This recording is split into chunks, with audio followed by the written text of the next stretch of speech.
First good luck to the producer. அப்புறம் விழாநாயகன் ஸ்ரீகாந்த் தேவா. ஆக்சுவலாக first படம் டபுள்ஸ் என் படத்தில் தான் ஒரு இன்ட்ரோடியூஸ் ஆனவர்.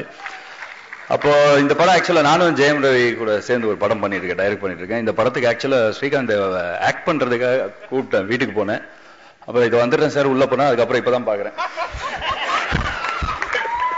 பாட்டுங்க ரொம்ப நல்லா இருக்கு. ஃபர்ஸ்ட் பாட்டு பார்த்தோட நம்ம சசிகுமார் சார் படத்துல வர்ற பாட்டு மாதிரியே இருந்தது. அந்த அளவுக்கு பாசிட்டிவா இருக்கு பாட்டு, ரொம்ப நல்லா இருக்கு. அப்புறம் கேமரா ஒர்க் சூப்பரா இருக்கு.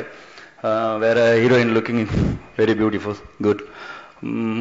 வேற சாந்தனு பத்தி சொல்லணும்னா ஆக்சுவலா நாங்க எல்லாருமே பாக்யராஜ் சாரோட பெரிய ஃபேன், எல்லாருமே இங்க இருக்கிறவங்க எல்லாம். ஸோ அந்த நம்பிக்கையில தான் வந்திருக்கோம். ஆக்சுவலா எனக்கு என்னன்னா சாந்தனு எனக்கு தப்பா ரைட்டான்னு தெரியல, நல்லா இருக்கு, சூப்பரா இருக்கு. பட் இன்னும் பயங்கரமா உழைக்கணும்.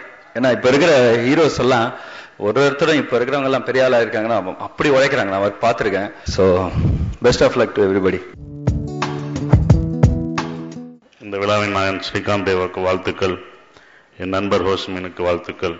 என்னுடைய முதல் படத்துக்கு நான் சாந்தனுவை தான் ட்ரை பண்ணேன். அப்போ அவர் பிஸியாக இருந்தார் வேற படத்தில். ஸோ சில காரணங்களால் அவர் நடிக்க முடியல. ஸோ நான் மிஸ் பண்ண ஹீரோ இந்த படத்தில் நடிச்சிருக்காரு, அதே ஒரு மதுரை சப்ஜெக்டில் நடிச்சிருக்காருன்னும் போது சந்தோஷமா இருக்கு. வாழ்த்துக்கள் சாந்தனு. இந்த படம் வெற்றி அடையணும் நான் வேண்டிக்கிறேன். நன்றி, வணக்கம். சாந்தனு பத்தி சொல்லணும்னா ரொம்ப சிம்பிளா சொல்லணும்னா இந்த படத்தோட ஆடியோ ஃபங்க்ஷன் இங்க நடந்துட்டு இருக்கு.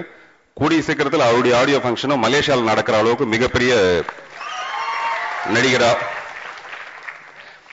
அப்புறம் படத்துல பாத்தீங்கன்னா இந்த போட்டோஸ்ல எப்ப பார்த்தாலும் ஒரு கையில கன் இருக்கு, இன்னொரு கையில கன்னு மாதிரி ஒரு பொண்ணு இருக்கு.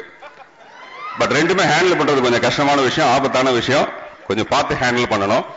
அப்புறம் ஸ்ரீகாந்த் தேவா அவர்கள் இந்த மதுரை மதுரைன்ற சாங் வந்து எக்ஸலண்டா இருக்கு, அதிர போது இந்த பாட்டு. டைரக்டர் ஹோஸ்மனை பத்தி சொல்லணும்னா சினிமாவில் லட்சியங்களுக்காக படம் எடுக்கிறவங்க கொஞ்சம் பேர் இருப்பாங்க, லட்ச லட்சமா கோடி கோடியா சம்பாதிக்கிறதுக்கு சில டைரக்டர்ஸ் இருப்பாங்க. ரெண்டுக்கும் இடைப்பட்டதா ரெண்டையும் பேலன்ஸ் பண்ற மாதிரி ரசனையோட சில இயக்குனர் இருப்பாங்க, எதை செஞ்சாலும் ரசனையோட பண்றதுன்னு சொல்லிட்டு. அந்த ரசனையை வந்து நான் வந்து திரு ஹோஸ்மின் அவர்கள்ட்ட பாக்குறேன். மேடையில் அமர்ந்திருக்கும் கலை உலகத்தின் முன்னணி நட்சத்திரங்களே, பெரியோர்களே, நண்பர்களே, தாய்மார்களே, பாசத்திற்குரிய பத்திரிகையாளர்களே, உங்கள் அனைவருக்கும் எனது அன்பான வணக்கத்தை தெரிவித்துக் கொள்கிறேன். ஹோசிமின் கதையை சொல்லுகிற போது இந்த கதையின் மீது அந்த பையனுக்கு இருந்த நம்பிக்கையை பார்த்து ஆச்சரியப்பட்டேன். அது வேணும், இந்த நம்பிக்கை வேணும்.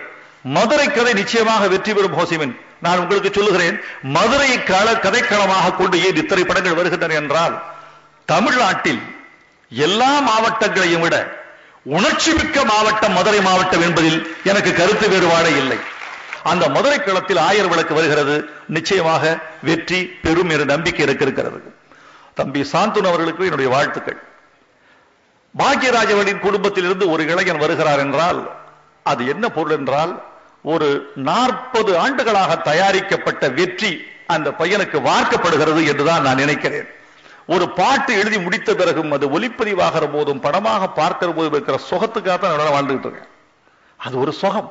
இந்த படத்துல பாட்டு எழுதியதற்காக மகிழ்ச்சி அடைகிறேன். வாழ்க 1000 விளக்கு, வெல்க கலைஞர்கள். நன்றி, வணக்கம்.